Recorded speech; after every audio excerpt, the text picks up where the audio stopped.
Good morning, everyone. In today's episode of PincheAls Garage, we're going to remove the rotor assembly on a Mark II beam, and we're going to press in some rear beam bushings because, well, that's what we do, because we're going to break, fix, and repeat. So let's get to work.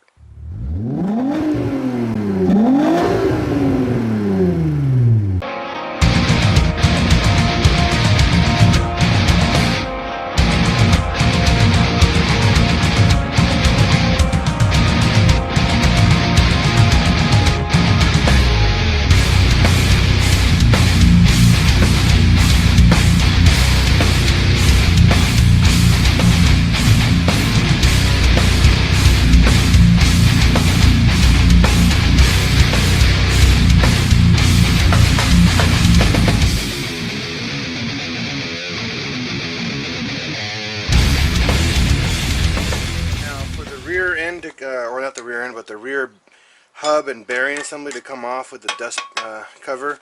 You notice mine's all super bent because I've been moving it around a lot. There's a little cap here. We call this a dust cap. We're going to need to bang this off. Now, if you're like me, I bought all this already brand new. I got new rotors, new bearings, new dust cap, new bolts. Everything's all been going to be replaced. So I don't care if I damage this a little bit, I'm replacing all of this. So now that exposes the nut here. Now there's a cap, a cotter pin, and then a nut underneath out of all this. So first thing, you need to get this cotter pin off of here.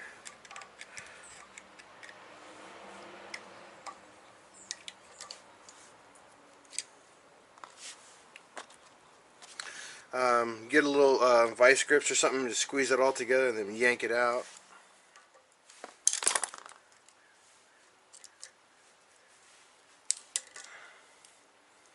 You want to straighten this cotter pin out as best you can. So it makes your job a lot easier once you get it all nice and straight.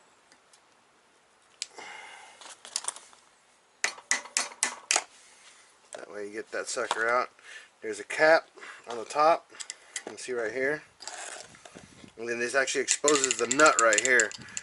This nut, you break it loose, take it off, and then you'll be able to take the actual rotor off. Then we're going to take the spindle and everything off. The reason why I'm doing all this because I'm going to get the beam ready for paint. So we want to get as much stuff that we can't, that doesn't need to get painted off of here, and then we got to do some repair work on other stuff as well for this beam to be legit to be put back onto the Mark II. So you're going to need a 24mm socket and ratchet. They're not put on with a lot of pressure, so don't freak out. That's the whole point of a cotter pin, is to keep everything in there. If you're just not going to replace all this stuff, then make sure you keep all of it because you're going to have to reuse it. The little cap here is a really good way to keep everything together inside of here. Once that's done, this should just pop right off. Now, the way that these rear spindles and the rear, I guess, beam works is that they use what they call roller pins. And you'll see right here, this bearing has these little rollers on them. They're not like normal bearings where you're looking at the ball bearing. These are actually little rolls. And they're not pressed to fit. What is pressed in is the actual race on the inside here, where this actually sits on and spins on. So when you get a new hub, a new rotor, you have to replace the race and the bearing, and make sure you pack it in with new grease because they don't come greased in here. So these all have to be replaced, and you have to get yourself a pack of wheel bearing grease. If not, you're going to have yourself pretty much a dry spindle in the rear, and then you'll have some damage pretty quickly because they'll overheat. So they have two bearings, one in the front, or what they call outer, and then they have an inner bearing here. The inner bearing, same concept. They are pushed in, but there's a bearing that goes in there just very similar to this. and then they float on the spindle right here. So order all that before you get everything put back together. I recommend if you're going to refresh it or do a restore like we are. So the next thing is I'm going to remove this spindle itself. So there's looks like there's 1, 2, 3, 4 13mm bolts here. And we're going to get to that in just a moment. So the first thing you want to do is see this little metal cover here. You want to pry it off lightly. It's really thin metal, so be careful not to bend it. So what I did is with my flathead is cram it underneath one of the nuts and kind of wiggle it left and right until it got loose enough so I can take it off. Clear off your spindle. Make sure when you get this all taken off, you do not, and I repeat, do not scratch this up. Any type of scores or anything like that will damage the spindle itself and cause the bearings to overheat or cause premature wear. So that's done, and then a 13mm wrench. Actually, no, it's not 13. Looks like it's a 14 or 15. My bad. So actually, it's a 15.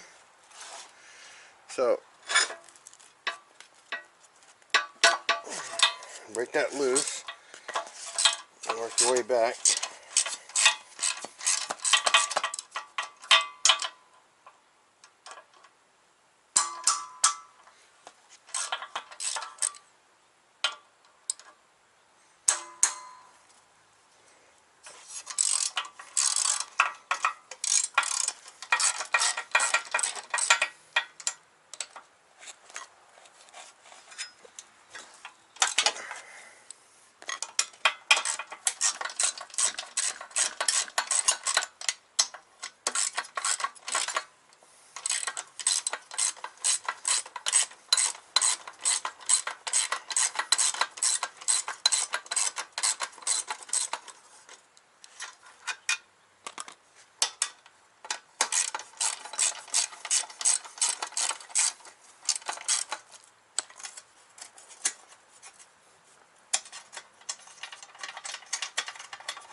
Alright, so that's all off. Now we got everything removed on this side. So this is the side that's a little bit more complicated because, well, there's more to it. I recommend putting all the bolts that you took off back onto the actual beam itself, that way you don't lose them.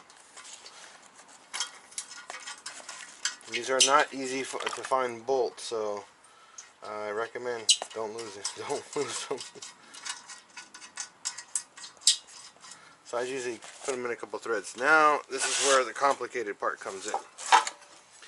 So when you remove the beam, there was this plate here, there's 3 bolts, that side drops, this side drops.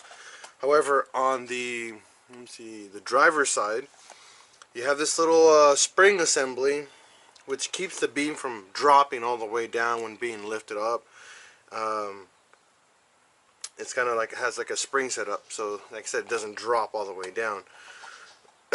This has to be removed completely so you can get to that brake line that I cut off, because this brake line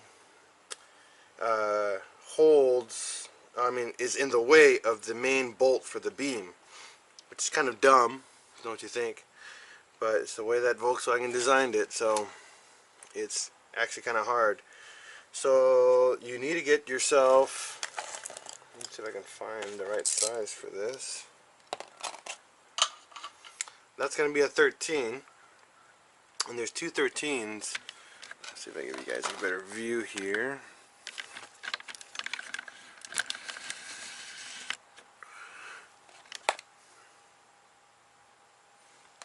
Okay.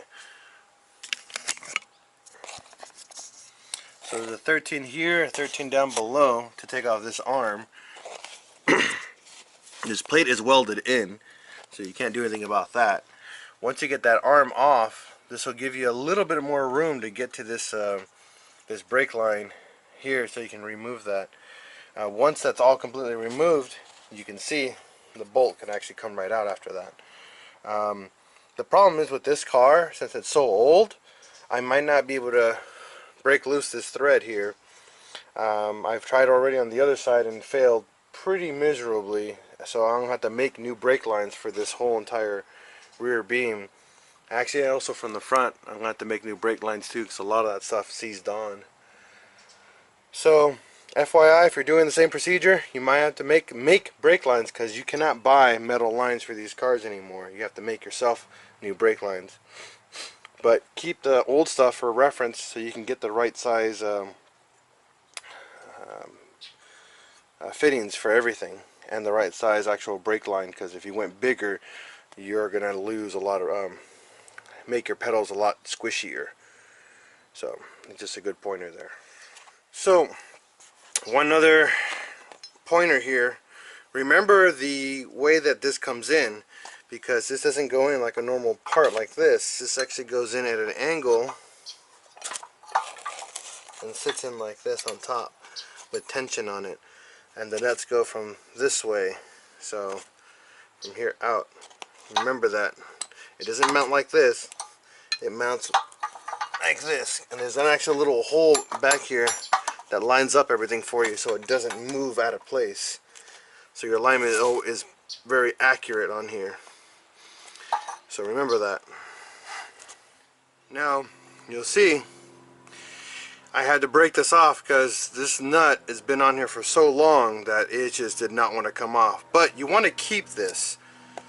You want to keep this for measurement purposes.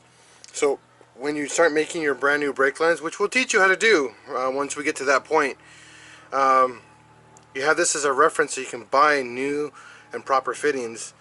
Same with your brake line, keep that for reference.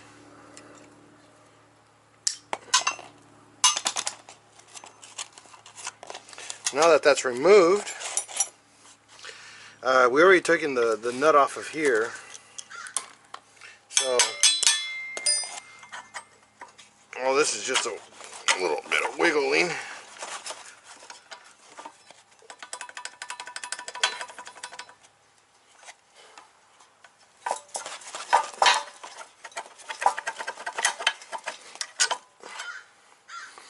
And that exposes the rear beam bushing. Now, you would think, you just got to press this out. I wish. Not an easy way to actually pop these guys out. So, what I ended up doing was getting my torch and burning this sucker all the way through, and then hammering out once the rubber's gotten soft enough so this metal portion comes out. And then we get the sawzall and we cut that piece out. So we're going to show you how to do all that so you guys can see the whole process. So all we're going to do is literally just melt this sucker. It's going to get stinky. That's a given. It's rubber. But you want to heat this up a lot.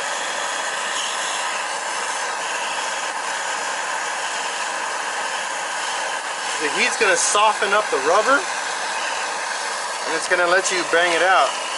Other people will drill it out, which I think takes a lot longer. The heat will literally melt the rubber around the metal, and this is a much faster process. So that's doing it over there. Repeat it over here. And let it burn. Just let it sit on there and burn. Who cares? You're replacing it.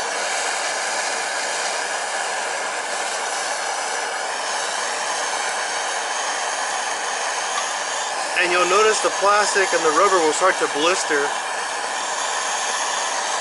That means you're doing it right.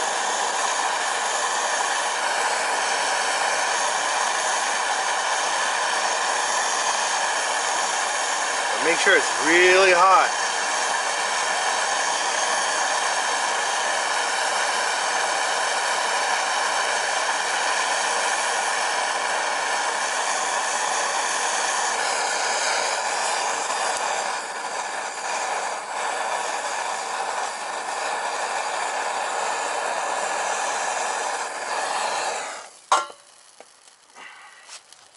If that's done, hopefully it's gotten hot enough where you bang it.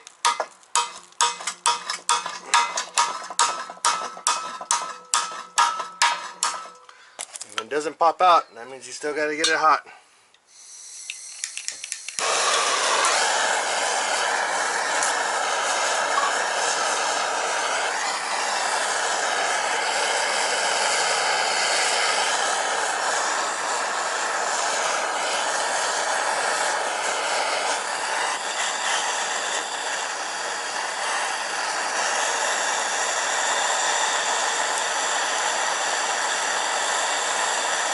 You can hit it from both ways so you can get it out either way.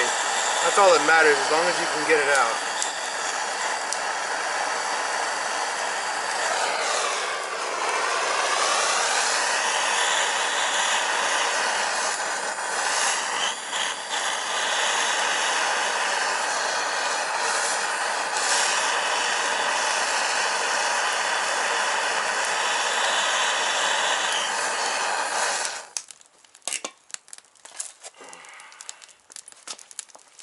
So,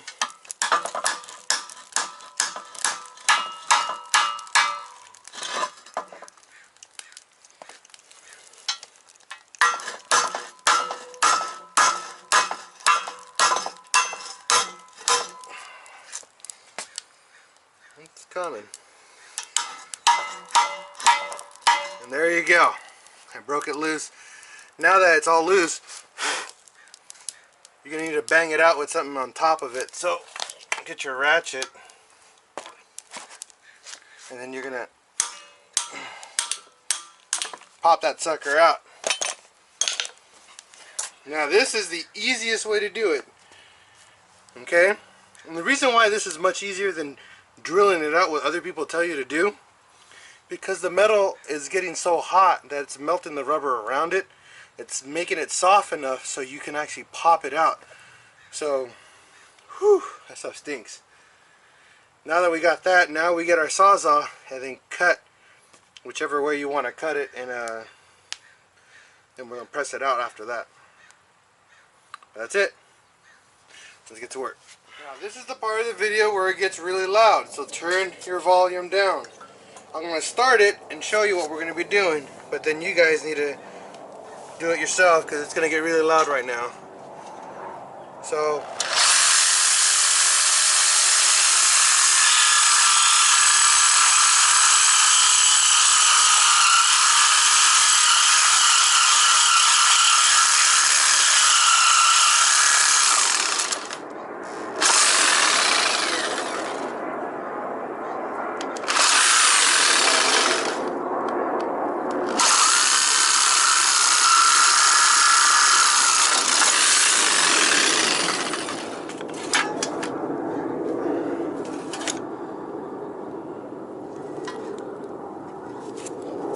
it's hot.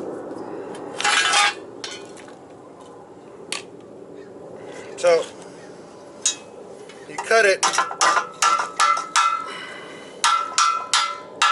just enough so it breaks. What happens is that you break loose the race itself, and then it'll break loose a little bit, and then you'll be able to press it out just like that.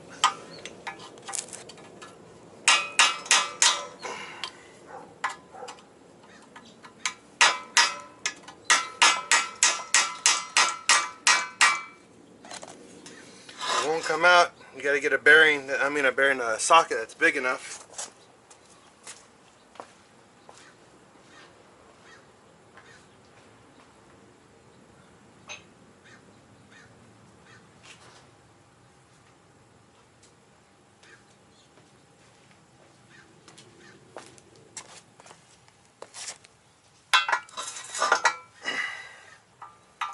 This one's just right. can do is smack it right in the middle.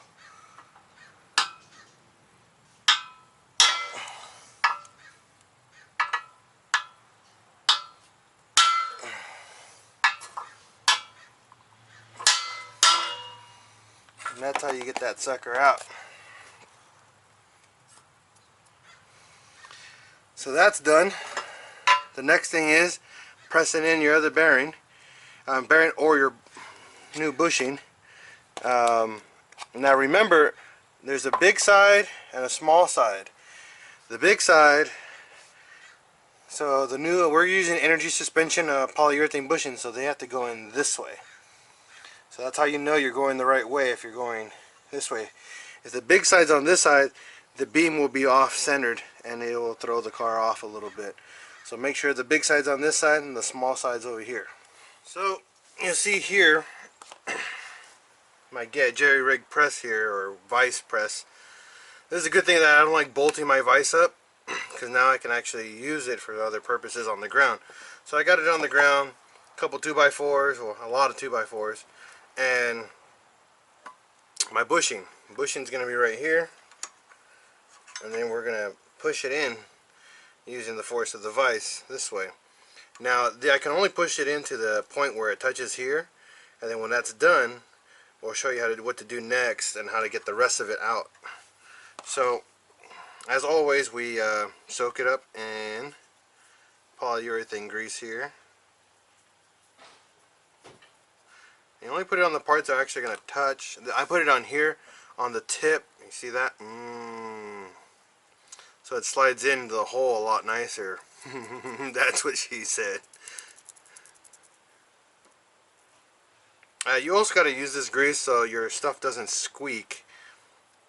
So all the puns are intended. So please pun away, guys, on the in the comments down below.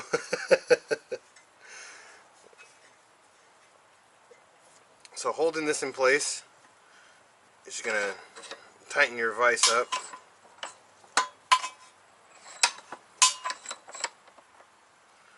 Now see if you can get it kind of straight in the middle.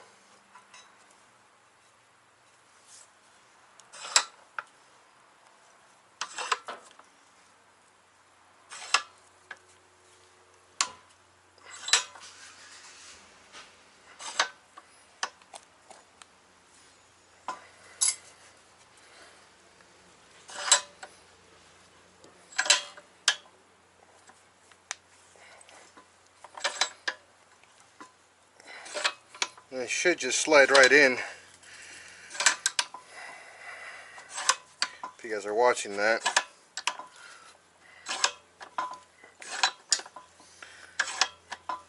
This is probably its first time being penetrated with a new bushing, so then you're going to back it out again. And you're like, oh, I'm not even close to done. That's right. We still have to push out the rest of it. So I figured out a cool little trick here to get the rest of it out. Get yourself a short or a shallow socket, and you guys get you a better view here. Let's see if I can see that. Yeah, you guys can see that nicely. Okay.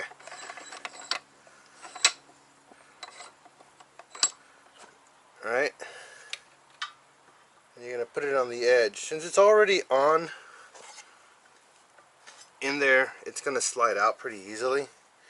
We just need this so we can give it the space that it needs to slide out.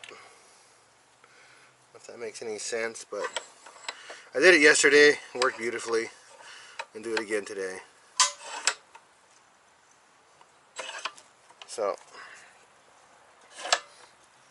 you'll see the bushing coming right out.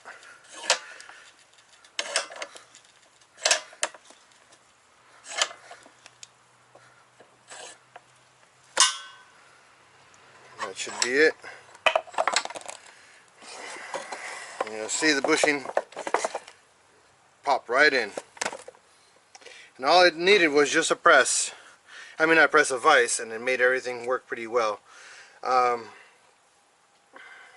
Pushing them out was pretty easy. Taking them out was putting them new ones back in. It was just as easy. Once you have that all taken care of, clean up your area, because that's not coming out ever again. Reverse install your stuff that's on here. If you guys saw my previous DIY for the rear beam removal, it's exactly the same way you put it back together. Nothing changes. Do not change anything. It's the way it's designed the way it is because it works. So the last piece of this DIY here is inserting the middle beam, the middle bolt insert right here, or the middle sleeve. We'll get that going right now. The middle sleeve, I'm using the Polyurethane Grease. Energy suspension gives you the same stuff, but I'm just using this because it's already been opened. And just slather around the metal rod. Ha ha ha ha. More puns. Make it all greasy. And push it in as much as you can by hand. If you can't anymore, just tap it in with the hammer.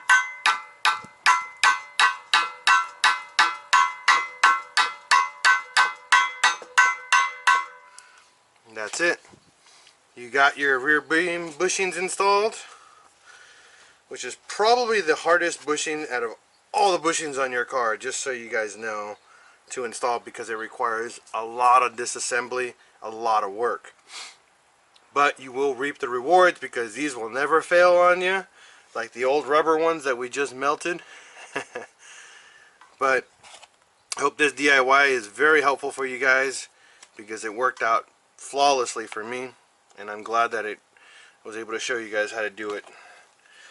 So thanks for watching this episode of PincheAls Garage, and as always, we're going to break, fix it, and then repeat. Peace out, and next DIY is actually reinstalling the rear beam. So we'll see you guys soon. Have a good one.